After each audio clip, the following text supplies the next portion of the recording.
Students junior linemen కావచ్చు, ITI ఎలక్ట్రీషియన్కి సంబంధించినటువంటి any జాబ్కైనా సరే ఒక ఫస్ట్ ఫండమెంటల్ సబ్జెక్ట్ ఏమైనా ఉందా అంటే ఫండమెంటల్స్ ఆఫ్ ఎలక్ట్రిసిటీ.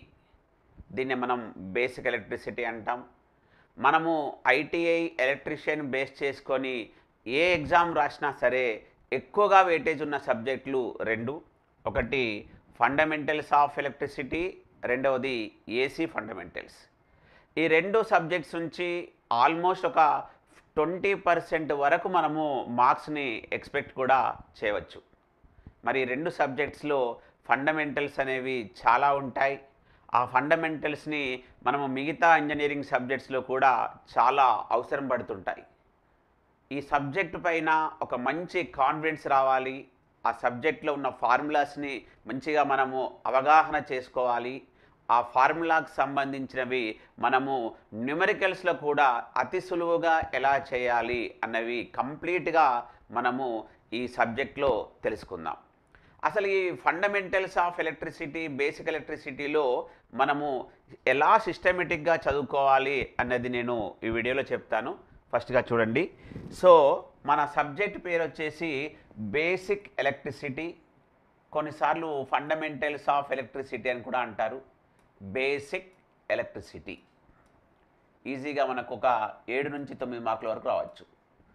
ఈ బేసిక్ ఎలక్ట్రిసిటీని మనము ఎలా స్టార్ట్ చేయాలో చూడండి.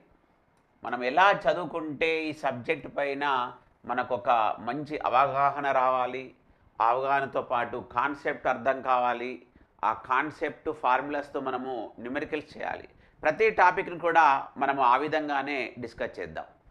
సో ఈ టాపిక్స్లో మనము మొట్టమొదటిగా డిస్కస్ చేసేది ఛార్జ్ గురించి డిస్కస్ చేస్తాం. అసలు ఛార్జ్ అంటే ఏంటి, ఛార్జ్ సింబల్ ఏంటి, ఛార్జ్ని ఎలా మనము యూనిట్స్తో చెప్తాము, ఇవన్నీ మనము ఛార్జ్లో డిస్కస్ చేస్తాం. ఎందుకంటే ఆ సోర్స్ అనేది ఇక్కడ ఎలక్ట్రిసిటీకి ఛార్జే. ఆ ఛార్జ్ స్టేషనరీగా ఉంటే ఏమవుతుంది, ఆ ఛార్జ్ మూవ్ అవుతున్నప్పుడు ఏమవుతుంది, ఇవన్నీ మనము ఛార్జ్లో డిస్కస్ చేస్తాం. ఛార్జ్ నుంచి మనము చాలా ఇంపార్టెంట్ నెక్స్ట్ టాపిక్ వెళ్తాం, కులూమ్స్ లాకి వెళ్తాం.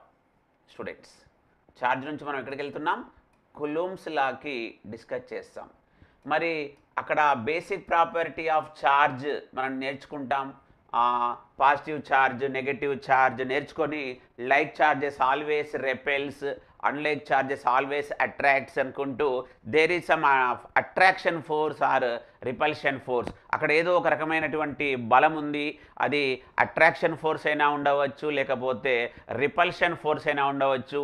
మరి ఆ ఫోర్స్ని ఏ లా నుంచి మనం క్యాలిక్యులేట్ చేస్తాము, ఇదంతా మనము కులూమ్స్ లాలో డిస్కస్ చేస్తాం.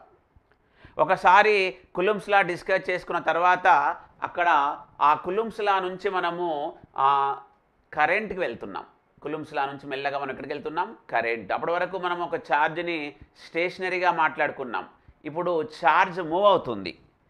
అప్పుడు ఛార్జ్ మూవ్ అవుతున్నప్పుడు కరెంట్ ఎలా వస్తుంది, మరి అసలు కరెంట్ని ఎలా డిఫైన్ చేయాలి, కరెంట్కి టైంకి సంబంధం ఏంటి, ఆ కరెంట్ యొక్క యూనిట్స్ ఎలా ఉంటాయి, కరెంట్ని ఏ ఇన్స్ట్రుమెంట్తో మెజర్ చేస్తాం, ఆ ఇన్స్ట్రుమెంట్ని మనం ఎలా కనెక్ట్ చేస్తాం, ఇవన్నీ మనం ఒక బేసిక్ ఫండమెంటల్స్ అనేవి ఈ కరెంట్ అనే టాపిక్లో కూడా డిస్కస్ చేస్తాం. ఆ కరెంట్ నేర్చుకున్న తర్వాత మళ్ళీ ఛార్జ్ బేస్ చేసుకొని మనము వోల్టేజ్ గురించి డిస్కస్ చేస్తాం.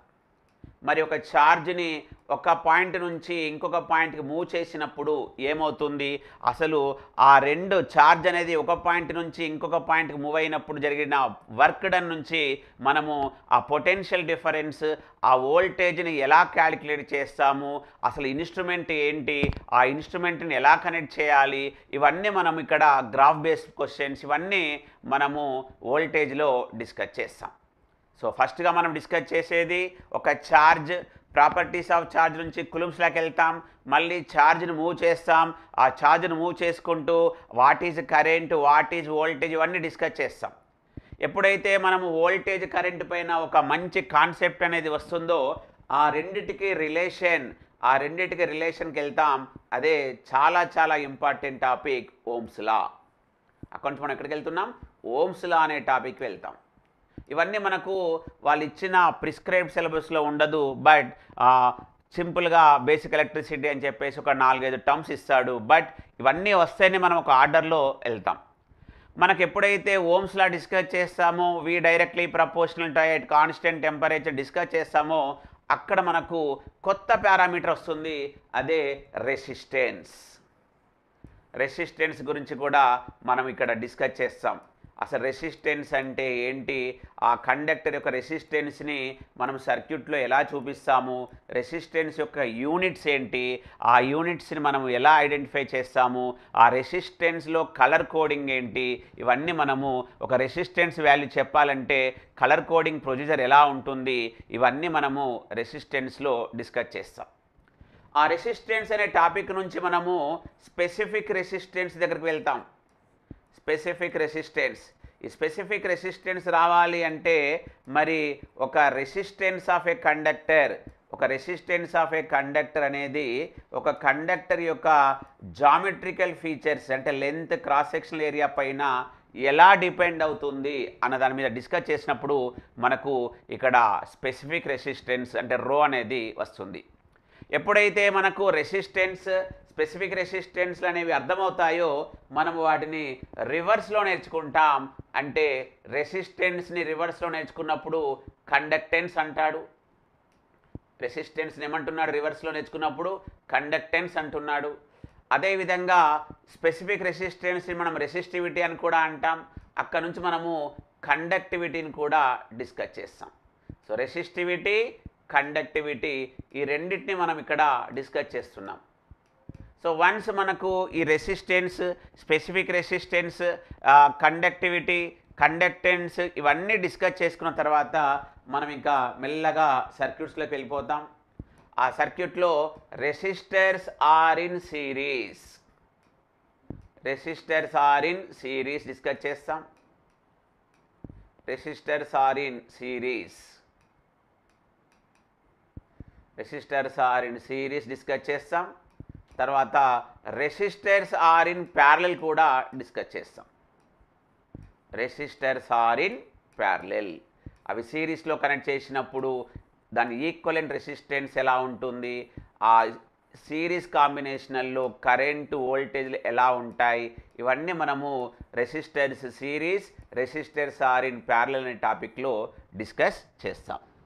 ఒకసారి రెసిస్టర్స్ సిరీస్, రెసిస్టర్స్ ప్యారలల్ అనే కాంబినేషన్ మనకు అర్థమైపోయాక చిన్న చిన్న సర్క్యూట్లలో ఆ రెండు కాంబినేషన్ తీసుకుంటాం. అంటే combination of series and parallel గురించి మనం డిస్కస్ చేస్తాం. సో ఇక్కడ నేను సింపుల్గా కాంబినేషన్ అంటున్నాను. ఇలాంటి సర్క్యూట్స్ని ఏవైతే కాంబినేషన్ సర్క్యూట్స్ అని చెప్పానో ఆ కాంబినేషన్ సర్క్యూట్స్ని కూడా ఇంకా మినిమైజ్ చేయడానికి మనము కొన్ని స్పెషల్ లాస్ నేర్చుకుంటాం. అవే KCL, Kirchhoff's current law, KVL, Kirchhoff's voltage law గురించి మనం డిస్కస్ చేస్తాం. Kirchhoff's current law, Kirchhoff voltage law కూడా డిస్కస్ చేస్తాం. అంటే కొన్ని సిరీస్ ప్యారలల్ కాంబినేషన్లో ఉన్నప్పుడు అక్కడ ఆ సర్క్యూట్ని ఫర్దర్గా మినిమైజ్ చేయడానికి, ఆ నోడ్ గురించి మాట్లాడడానికి, ఆ లూప్స్ గురించి మాట్లాడడానికి మనం ఇక్కడ కిర్చాఫ్స్ కరెంట్ లా, కిర్చాఫ్స్ వోల్టేజ్ లా చేస్తాం. ఇవన్నీ చేసిన తర్వాత మనకు ఒకటి అర్థమవుతుంది, ఏంటిదంటే రెసిస్టర్ అనేది ఒక డిసిపేటింగ్ డివైస్, అదే ఇండక్టర్, కెపాసిటర్స్ అయితే ఒక స్టోరేజ్ డివైస్. మరి రెసిస్టర్ అనేది స్టోర్ అనేది చేసుకోకుండా అది రిలీజ్ చేస్తుంది, డిసిపేటింగ్ అంటున్నాడు. మరి ఏం డిసిపేట్ చేస్తుంది అంటే హీట్ని రిలీజ్ చేస్తుంది. మరి అక్కడ అవి నేర్చుకోవడానికి మనము మళ్ళీ రెండు కొత్త పారామీటర్లు నేర్చుకుంటాం. ఒకటి పవర్ నేర్చుకుంటాం, ఇంకొకటి ఎనర్జీ గురించి కూడా మాట్లాడతాం.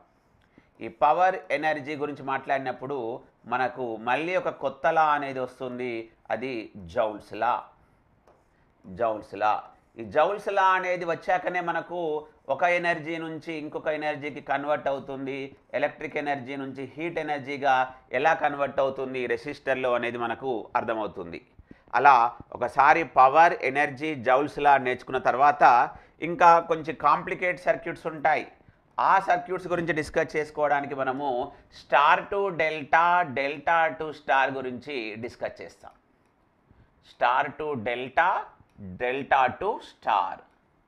Star to delta and delta to star, ఈ టాపిక్ గురించి మనము డిస్కస్ చేస్తాం. Star to delta, delta to star, ఇవన్నీ డిస్కస్ చేసేసరికి ఒక టాపిక్ అనేది అయిపోయింది. ఏంటంటే రెసిస్టర్ యొక్క మొత్తం, రెసిస్టర్ అన్నాం, రెసిస్టెన్స్ అన్నాం, రెసిస్టివిటీ అన్నాం, కండక్టెన్స్ అన్నాం, కండక్టివిటీ అన్నాం, రెసిస్టర్ సిరీస్ అన్నాం, ప్యారలల్ అన్నాం, పవర్ గురించి ఎనర్జీ గురించి రెసిస్టర్లో మాట్లాడాం, using resistor how electric energy converts into heat energy అని మాట్లాడాం. మళ్ళీ ఫర్దర్గా రెసిస్టర్స్ని ఒక స్టార్ నెట్వర్క్లో, డెల్టా నెట్వర్క్లో కనెక్ట్ చేసుకొని మనము వాటిని ఎలా కన్వర్ట్ చేయాలో కూడా నేర్చుకున్నాం. ఇంకా ఫైనల్గా ఇక్కడ ఒక ఎలక్ట్రిక్ స్టోర్, ఎలక్ట్రిక్ ఫీల్డ్ గురించి మాట్లాడతాం. ఇక్కడ ఎలక్ట్రిక్ ఫీల్డ్ గురించి మాట్లాడుతున్నాం.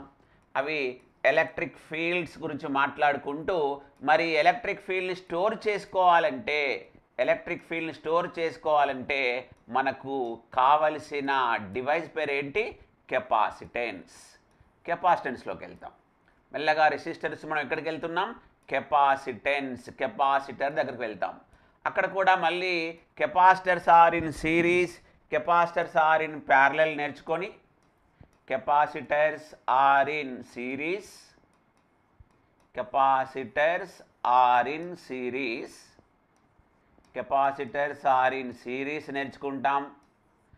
అదేవిధంగా కెపాసిటర్స్ ఆర్ ఇన్ ప్యారలల్ గురించి కూడా డిస్కస్ చేస్తాం. మరి కెపాసిటర్ అనేది ఒక ఎనర్జీ స్టోర్ చేసుకుంటుందని చెప్పాం, స్టోరేజ్ డివైస్ కాబట్టి. What is the energy stored in capacitor? What is the energy stored in కెపాసిటర్తో మనము ఈ బేసిక్ ఎలక్ట్రిసిటీ అనే సబ్జెక్ట్ని క్లోజ్ చేస్తాం. ఎనర్జీ స్టోర్డ్ ఇన్ కెపాసిటర్స్ అంటే టోటల్గా వాళ్ళు ఇచ్చిన సిలబస్ ఇంతవరకు ఒక ఐటీఐ ఎలక్ట్రీషియన్కి సంబంధించిన సిలబస్ని మనము చూసుకుంటే మనకు మొత్తం ఇక్కడ ఎన్ని టాపిక్స్ వచ్చింది చూడండి, 21 టాపిక్స్ వచ్చాయి. అందుకే దీనికి వెయిటేజ్ కూడా చాలా ఎక్కువ అని చెప్పాను. ఒకసారి నేను మళ్ళొకసారి ఈ టాపిక్స్ ఏంటో చెప్తున్నాను, జాగ్రత్తగా చూడండి స్టూడెంట్స్. ఎందుకంటే చాలా ఫండమెంటల్స్ మనకి ఇక్కడ అర్థమవుతాయి. అసలు ఈ సబ్జెక్ట్ అనేది ఎంత ఇంపార్టెంట్ అంటే ఆల్మోస్ట్ 8th క్లాస్ నుంచి ఒక పీజీ వరకు ప్రతి స్టూడెంట్ ఇంజనీరింగ్ సబ్జెక్టుల పైన గ్రిప్ తెచ్చుకోవాలంటే మాత్రం ఇది ఒక కామన్ సబ్జెక్ట్ లాగా మారిపోయింది. ఏంటి ఆ టాపిక్స్ చూడండి. Charge Coulomb's law, current, voltage, Ohm's law, resistance, specific resistance, conductance, conductivity, resistors are in series, resistors are in parallel, combination of this series and parallel combination, Kirchhoff's current law, Kirchhoff's voltage law, power, energy, Joule's law, star to delta and delta to star, electric field components, capacitor, capacitance, capacitors are in series and parallel, and finally energy stored in capacitors. ఇవి 21 topics మనం నీట్గా concept ఓరియంటెడ్లో formula based, numerical based ఇవన్నీ మనం ఇక్కడ discuss చేద్దాం. ఇవి చాలా ఇంపార్టెంట్. మిగతా సబ్జెక్టులకు కూడా ఇవి చాలా చాలా అవసరం.